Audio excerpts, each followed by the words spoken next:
Hello. അപ്പോൾ ഇന്ന് നമ്മളൊരു അടിപൊളി ചൂര ഫിഷ് ഫ്രൈ ആണ് ഉണ്ടാക്കാൻ പോകുന്നത് കേട്ടോ. അപ്പോൾ നമ്മൾ ചൂര കുറച്ച് വലിയ കഷ്ണങ്ങളായിട്ട് മുറിച്ചെടുത്തിട്ടുണ്ട്.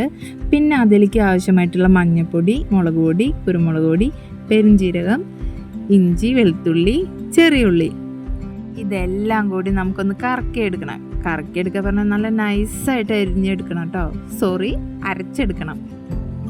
ഇതെല്ലാവരും ഫിഷ് ഫ്രൈ ചെയ്യുമ്പോൾ ഇടാറുള്ള സംഭവങ്ങൾ തന്നെ ആവില്ലേ. പക്ഷേ നമ്മൾ ഈ പെരുംജീരകം എല്ലാവരും ഇടണമെന്നില്ല കേട്ടോ.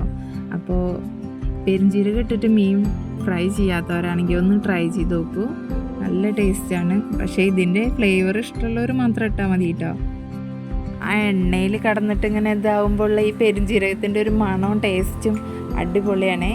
അപ്പോൾ നമ്മളിതാ കുറച്ച് കറിവേപ്പിലയും ഉപ്പും കൂടി ഇട്ട് കൊടുത്തിട്ടാണ് അരച്ചത് കേട്ടോ. പിന്നെ അതാ മീനിലേക്ക് മസാല നന്നായിട്ട് തേച്ച് പിടിപ്പിക്കണേ. പിന്നെ നമ്മൾ കുറച്ച് മസാലയൊക്കെ പിടിപ്പിച്ചതിന് ശേഷം ഫ്രിഡ്ജിലൊക്കെ വെച്ചിട്ട് വറുത്ത് കഴിഞ്ഞാൽ ഒന്നും കൂടി ടേസ്റ്റ് കൂടും കേട്ടോ.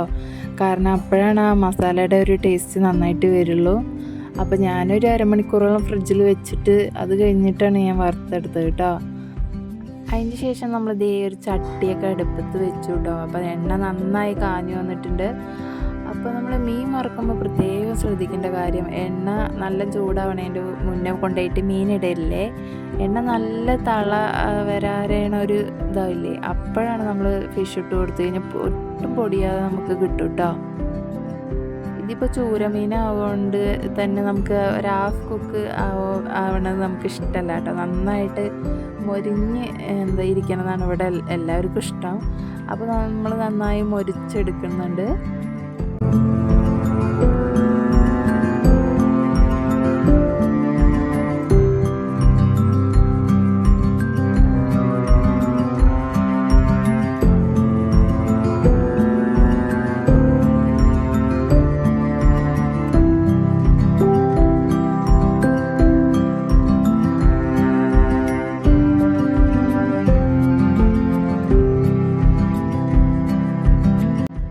നമ്മൾ മീനൊക്കെ കോരിയെടുത്ത് മാറ്റിയിട്ടുണ്ട്. നല്ല അടിപൊളി ടേസ്റ്റ് ആട്ടോ. എല്ലാവരും ട്രൈ ചെയ്ത് നോക്കണേ.